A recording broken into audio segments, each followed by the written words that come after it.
साल 2025 में दुनिया की नजरों में भारत आखिर कहाँ खड़ा है? चलिए आज इसी सवाल का जवाब ढूंढते हैं, और वो भी कुछ बड़े ग्लोबल इंडेक्स के जरिए, जो एक तरह से दुनिया भर के देशों का रिपोर्ट कार्ड बनाते हैं। तो सबसे बड़ा सवाल यही उठता है, और ये सवाल सिर्फ हम नहीं बल्कि दुनिया भर के एक्सपर्ट्स भी पूछ रहे हैं। क्या भारत एक सुपर पावर बन चुका है या अभी भी एक डेवलपिंग नेशन है? अब देखिए, सवाल सुनने में तो बड़ा सीधा लगता है, पर यकीन मानिए इसका जवाब उतना सीधा है नहीं।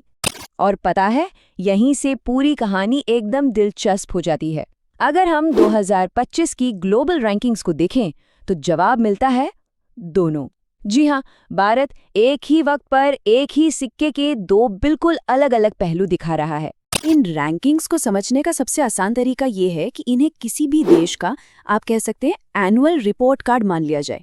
ये हमें बताते हैं कि अलग अलग सब्जेक्ट्स में वो देश आखिर कैसा परफॉर्म कर रहा है। देखिए, ये ग्लोबल इंडेक्स कोई छोटी मोटी चीज नहीं है। इन्हें वर्ल्ड बैंक और IMF जैसे बड़े बड़े अंतर्राष्ट्रीय संगठन तैयार करते हैं। ये किसी देश की आर्थिक ताकत से लेकर सामाजिक विकास और गवर्नेंस जैसी हर चीज को नापते हैं, और इसीलिए किसी भी देश की तरक्की को समझने के लिए ये बहुत जरूरी जरिया बन जाते हैं। तो चलिए कहानी के पहले हिस्से से शुरू करते हैं, वो पहलू जहां भारत एक ग्लोबल पावर के तौर पर उभरता हुआ दिख रहा है। सबसे पहले बात करते हैं सैन्य ताकत की। ग्लोबल फायर पावर इंडेक्स 2025 के मुताबिक भारत की सेना दुनिया की चौथी सबसे ताकतवर सेना है। ये रैंकिंग भारत को दुनिया की टॉप मिलिट्री पावर्स में से एक बनाती है। अब आते हैं अर्थव्यवस्था पर। IMF का कहना है कि 2025 में भारत दुनिया की चौथी सबसे बड़ी अर्थव्यवस्था बन गया है। और सिर्फ इतना ही नहीं, ये दुनिया की सबसे तेजी से बढ़ने वाली बड़ी अर्थव्यवस्था भी है। मतलब ग्लोबल ग्रोथ का एक बहुत अहम इंजन। लेकिन कहानी सिर्फ फौज और पैसे की नहीं है। क्लाइमेट चेंज परफॉर्मेंस इंडेक्स में भारत 10वें नंबर पर है। ये दिखाता है कि क्लाइमेट एक्शन के मामले में भी भारत दुनिया के टॉप परफॉर्मर्स में शामिल है। और ये तस्वीर इससे भी बड़ी है।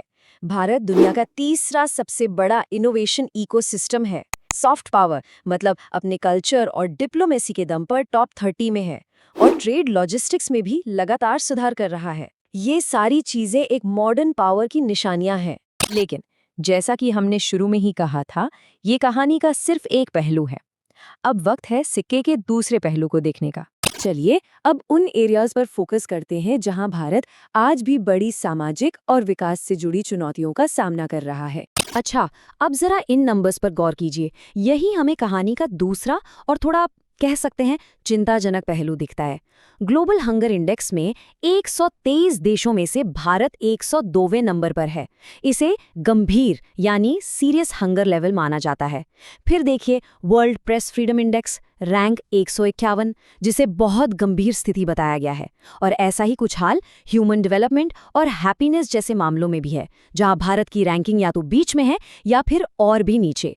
अगर थोड़ा और गहराई में जाकर देखें तो करप्शन परसेप्शंस इंडेक्स में भारत 96वें स्थान पर है, और स्कोर पिछले कुछ समय से ठहरा हुआ है, जो ये बताता है कि गवर्नेंस में सुधार की कितनी ज़रूरत है। वहीं जेंडर इनइक्वालिटी में सुधार तो हुआ है, लेकिन हेल्थ और नौकरियों में महिलाओं की भागीदारी जैसे मामलों में अभी भी एक बड़ा फासला बाकी है। तो ये सारी बातें हमें एक ही नतीजे पे लाती हैं, दो भारत की कहानी। एक भारत जो तेजी से आगे बढ़ रहा है, और दूसरा जो कहीं ना कहीं पीछे छूटता जा रहा है। ये जो कंट्रास्ट है, ये विरोधाभास यहाँ बिल्कुल साफ दिखता है। एक तरफ है टॉप 5 मिलिट्री पावर, दुनिया की सबसे तेजी से बढ़ती बड़ी अर्थव्यवस्था और तीसरा सबसे बड़ा इनोवेशन इकोसिस्टम, और दूसरी तरफ है गंभीर भूखमरी का स्तर, प्रेस की आज़ादी की बहुत गंभीर स्थिति और मध्यम ह्यूमन डेवलपमेंट। तो कुल मिलाकर बात यह है कि 2025 का भारत एक ऐसी तस्वीर पेश करता है जो विरोधाभासों से भरी है। मतलब एक तरफ तो ये एक ऐसा देश है जिसमें ग्लोबल पावर बनने की जबरदस्त क्षमता है, लेकिन साथ ही ये अपनी बहुत बड़ी अंदरूनी चुनौतियों से भी लगातार जूझ रहा है। और ये हमें इस विश्लेषण के आखिर में सबसे अहम सवाल पर लाकर खड़ा कर देता है कि जैसे जैसे दुनिया में भारत का असर बढ़ रहा है, क्या वो अपनी आर्थिक ताकत और अपने लोगों की भलाई के बीच की इस खाई को भर पाएगा? शायद देश का आने वाला कल इसी सवाल के जवाब में छिपा है।